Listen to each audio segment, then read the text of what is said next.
अपना क्या है गैर क्या इसका जुनून छोड़िए, दर्द सभी का दर्द है, अब दर्द से रिश्ता जोड़िए।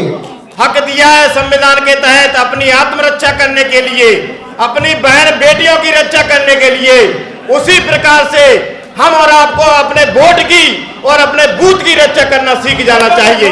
वर्ग के लोग उस रास्ते पर चलना बंद कर दे, उनकी चालाकियों को समझ ले, उनके शोषण की भावनाओं को समझ ले। आप और हमको गुलाम बना के रखना है, इसलिए आपके हक और अधिकार नहीं देना है। संविधान में चाहे कितने % भी आरक्षण लिखा हो, आपको नियतखोर लोग देंगे नहीं जब तक आप सड़कों पे नहीं उतरोगे। कि अपना क्या है गैर क्या इसका जुनून छोड़िए, अपना क्या है गैर क्या इसका जुनून छोड़िए, दर्द सभी का दर्द है, अब दर्द से रिश्ता जोड़िए। जो लोग सताए हुए हैं, जिनका हक अधिकार मारा गया है, जिनका सामाजिक अपमान हुआ है, जिनको धर्मांधता के अंधेरे में भटकाया गया है, उन सभी का दर्द एक है। हमें उस पहचानने की जरूरत है, उस दर्द से रिश्ता जोड़ने की जरूरत है। चाहे वो पिछड़ा हो चाहे दलित हो। ने कहा कि दलित अलग है, पिछड़ा अलग है, अल्पसंख्यक अलग है।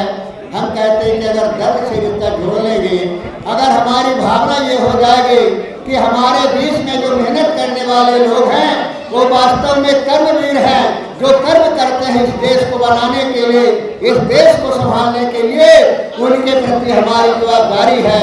जो इसमें पिछड़ा है, दलित है, उसको हमें आगे बढ़ाने की जरूरत है। जिसको बुद्धि के माध्यम से, विवेक के माध्यम से बढ़ाने की जरूरत है, किसी को साथ के देने के बढ़ाने की जरूरत है।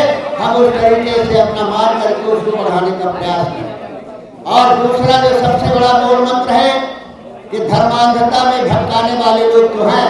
अब ये साधु संतों का, ढोली बाबा सबका जिक्र किया गया, मैं उनका के संबंध में ज्यादा बात नहीं कहना चाहते, केवल इतना निवेदन करने चाहते हैं कि उनकी आलोचना से ज्यादा जरूरी ये है कि हम समझ लें और समझ करके उनका पोषण बंद कर दे।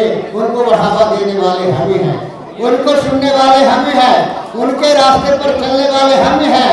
अगर ये 90% पिछड़े वर्ग के लोग उस रास्ते पर चलना बंद कर दे, उनकी चालाकियों को समझ ले, उनके शोषण की भावनाओं को समझ ले, तो आज से आप समाप्त हो जाएंगे। उनसे किसी तरह की लड़ाई की जरूरत नहीं रहेगी। ये हमें समझने की जरूरत है। आज पहचान का संकट है।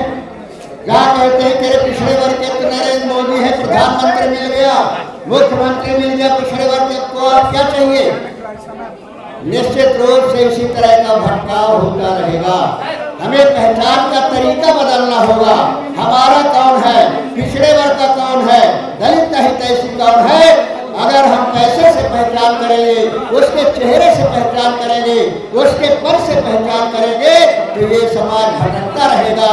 आज जरूरत है पैमाना बदलने के कि हमारा कौन है। इसकी पहचान हम उसकी विचारधारा से करें, उसके चरित्र से करें, उसके आचरण से करें कि इसकी विचारधारा समाज को दिशा देने वाली है, गरीब को मदद करने वाली है, पिछड़े वर्ग को हक अधिकार दिलाने वाली है। अगर वो विचारधारा है, वही विचारधारा हमारी है। अगर विचारधारा के आधार पर पहचान करने का तरीका हम बना लें तो निश्चित रूप से समाज का भला हो सकता है। लेकिन ये होगा कैसे? ये होगा तभी जब हमारा संवाद गरीबों के बीच में, गांव के बीच में, दलितों के बीच में जाएगा, तभी बनेगा। आज वो संवाद करने के लिए हमें संवाददाता तैयार करना होगी मंचों से कि केवल सम्मेलन एक जगह बुला लेने से, क्रांतिकारी बातें कह देने से परिवर्तन नहीं होगा, बल्कि संवाद कायम करने के लिए हमें इस तरह से वॉलंटियर स्वयंसेवक तैयार करना पड़ेगा जो गांव-गांव में जा करके संवाद करें, उनको हकीकत से अवगत कराएं, तभी जाकर के समाज का भला होगा। मैं ज़्यादा बात नहीं कहना चाहता, आप सब चलने की स्थिति में है। मैं इतना ही कहना चाहते हैं कि आइए साथियों, हम सब मिल करके एक प्रयास करें, कोशिश करें अपने आप से सुधारने का, अपने आप को पहचानने का। जिस दिन हम सुधर जाएंगे, हम अपने आप को पहचान लेंगे, निश्चित रूप से अपने दुश्मन को पहचान लेंगे, अपने मित्र को पहचान लेंगे। और जब एक पहचान का तरीका बदल जाएगा तो निश्चित रूप से हमारा हक अधिकार मिलेगा और हमारे पूर्वजों का भारत निश्चित रूप से उस दिशा में बढ़ेगा। इन्हीं शब्दों के साथ आपने आयोजन किया, उसके लिए हम आपको बधाई देना चाहते हैं। हमें विश्वास है कि आप सबका इस दिशा में। और ओबीसी महासभा भारत के तमाम पिछड़े और दलितों के संगठन मिलके इस कार्यक्रम को आगे बढ़ा रहे हैं। लेकिन मैं इतनी बात कहूंगा कि यहां बैठे बुद्धिजीवी सभी लोगों ने आपको हक और अधिकारों के बारे में आपको अवगत कराया, उन पर अमल करें। लेकिन मैं सत्ता और विपक्ष की बात नहीं करूंगा, अपने हक और अधिकार की बात करूंगा, जो कि हमारा इस भारत में जो स्थान होना चाहिए उसके लिए लड़ाई हम और आपको खुद लड़ना पड़ेगी। क्योंकि जिस प्रकार से बाबा साहब ने हमें हक दिया है संविधान के तहत अपनी आत्मरक्षा करने के लिए, अपनी बहन बेटियों की रक्षा करने के लिए, उसी प्रकार से हम और आपको अपने वोट की और अपने बूथ की रक्षा करना सीख जाना चाहिए। क्योंकि जब तक अब विधानसभा और संसद में नहीं पहुंचोगे, अपनी बात नहीं मनवा सकते, अपने लिए कानून नहीं मनवा सकते।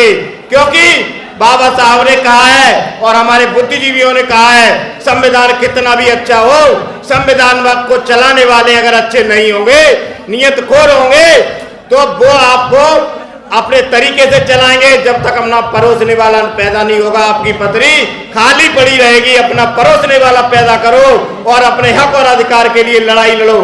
साथियों, मैं कहना चाहता हूं, मोदी जी कहते हैं कि आत्मनिर्भर बनो, भारत देश आत्मनिर्भर बने। मैं उनसे पूछना चाहता हूं, कहने के लिए ओबीसी के प्रधानमंत्री हैं, लेकिन आपने उनसे नहीं कहा नीरव मोदी आत्मनिर्भर बन जाओ, भारत को लूट के क्यों भग रहे हो? अंबानी अडानी आत्मनिर्भर बन जाओ, भारत को क्यों लूट रहे हो? उनके अभी हमारे विधायक जी बता रहे थे कि उनके लिए लोन सैंक्शन हो जाते हैं, 2 लाख करोड़ के, 2 लाख के करोड़ों के लोन हो जाते हैं। हम लोगों के क्यों नहीं होते? क्योंकि हम लोगों के इसलिए नहीं होते हैं कि उनको आप और हमको गुलाम बना के रखना है। इसलिए आपके हक और अधिकार नहीं देना है। संविधान में चाहे कितने % भी आरक्षण लिखा हो, आपको नियतखोर लोग देंगे नहीं जब तक आप सड़कों पे नहीं उतरोगे। ये ओबीसी महासभा का एक ऐसा प्लेटफॉर्म आपको मिला है जिसके माध्यम से आप पूरे देश में आप क्रांतिकारी एक ऐसा संगठन पैदा कर सकते हो जिसके माध्यम से आप 90% लोगों के लिए बात कर सकते हो, बात रख सकते हो और अपने हक की लड़ाई लड़ सकते हो। इसको मजबूत करो। बधाई देना चाहूंगा इस आयोजन को जो आपने सफलतापूर्वक रखा। नेशनल दस्तक की आपसे गुजारिश है कि अगर इसको बचाना चाहते हैं तो नेशनल दस्तक को सब्सक्राइब करने के लिए रेड कलर के सब्सक्राइब बटन को दबाएं, फिर बेल आइकन की घंटी दबाएं। नेशनल दस्तक को बचाने के लिए बहुत जरूरी है कि हर खबर को शेयर करें, लाइक करें, कमेंट जरूर करें।